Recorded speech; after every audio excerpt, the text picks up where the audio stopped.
All right, everybody, what is going on? Good morning. Happy Wednesday. We made it to hump day here, and we've got an assortment of updates that are in some way Seattle Seahawk related. Nothing too big right now, but you put it all together, I think you can, at the very least, make a stew out of it and give yourself something to think about for a few minutes today.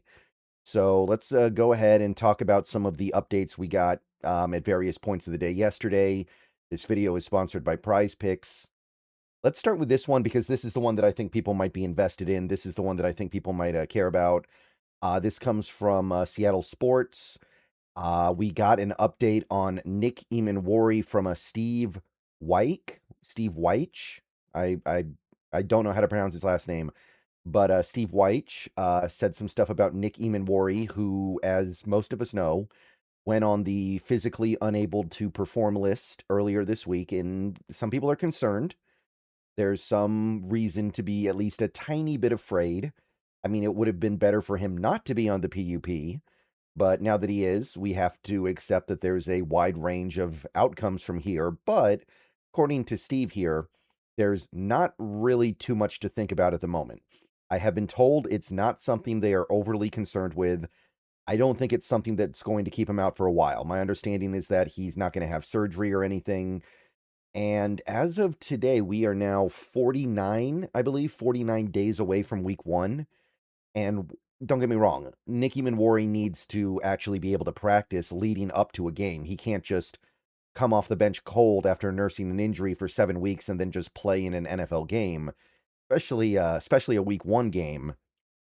But nevertheless, there's a ton of time for things to clear up.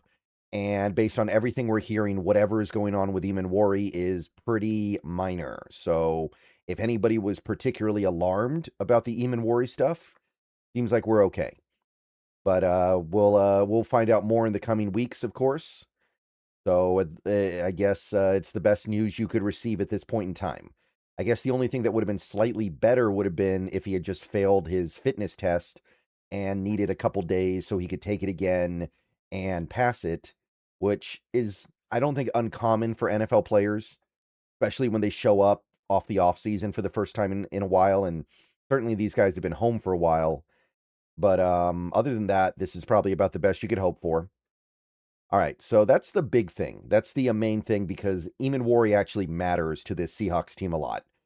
I know there's some consternation and debate over how good he is, but I don't think there's much of a debate over how valuable he is. He is very important to what this defense does, and it's good to know that we should be fine.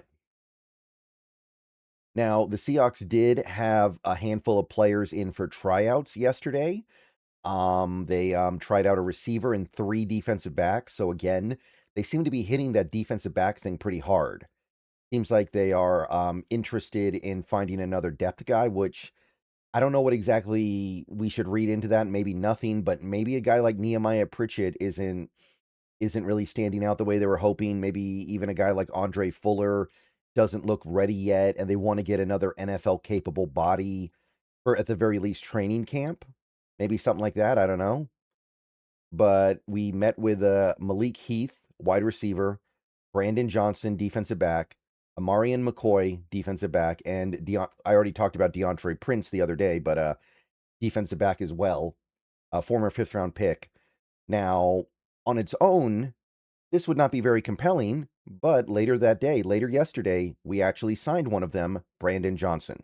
All right, guys, let's take a quick break here to talk a little bit about Prize Picks, currently the #1 sports pick app in America. The app is very easy to use. Check it out to my left here.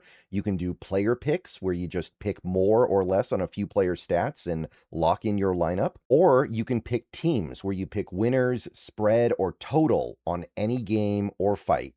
The app is available in most states, including California, Texas, and Florida. Right now, they have a great offer. You can play your first $5 lineup and get $150 in lineups if you win. All you have to do is use code HMA when you sign up. It's a brand new offer, best time possible to get on the app. So get on over there and get to winning that first lineup. So remember, Prize Picks, code HMA. Download the app today, and remember to always gamble responsibly. Brandon Johnson was signed yesterday. They waived tight end Harrison Bryant to make room for him. So Johnson, by the way, not a rookie. This is his second year in the NFL.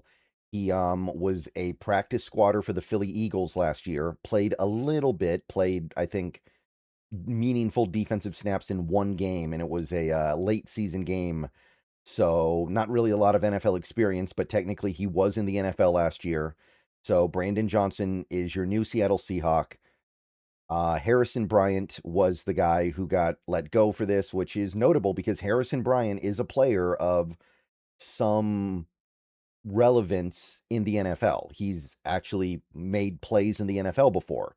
He's been a at least part-time starter and a non-trivial player in this league. So it's kind of interesting that he would be the guy let go before camp even starts.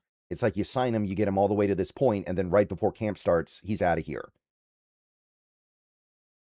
But at the end of the day, Bryant was never going to make this team. He was here mostly because guys like AJ Barner, Elijah Arroyo, and even I think for a little bit there, Eric Saubert weren't healthy yet. So maybe this means those guys, or at least some of those guys, are now healthy and they feel confident they have enough bodies at tight end because you've got those guys. And don't forget, you've still got, I believe you have Nick Collar up and you've got Brady Russell.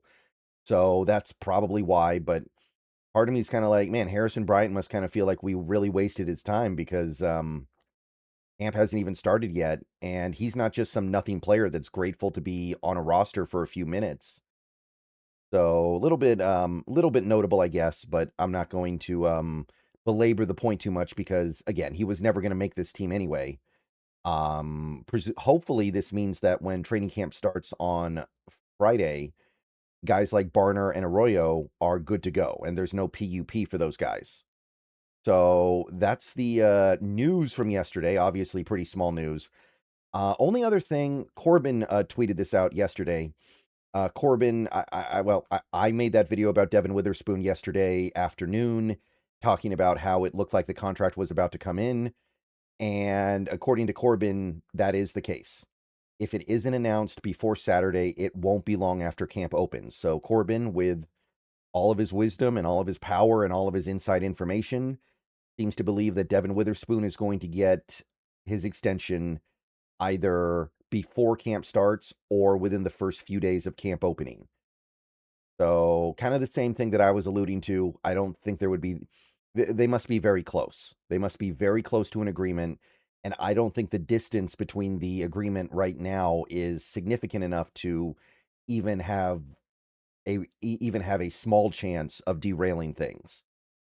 He also said this, the ownership sale agreement being in place now eases ability to get this done, which is interesting because a lot of people would have argued the opposite.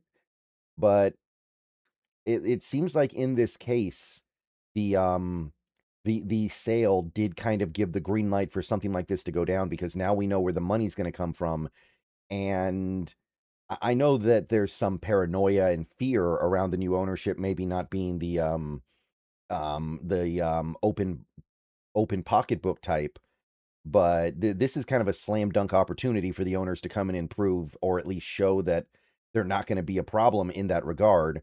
So it's kind of it would be like a missed layup. It would really be like a missed layup to not take this opportunity to swoop in and immediately give Witherspoon a bunch of money to show that, see, we know how to spend money. We get it.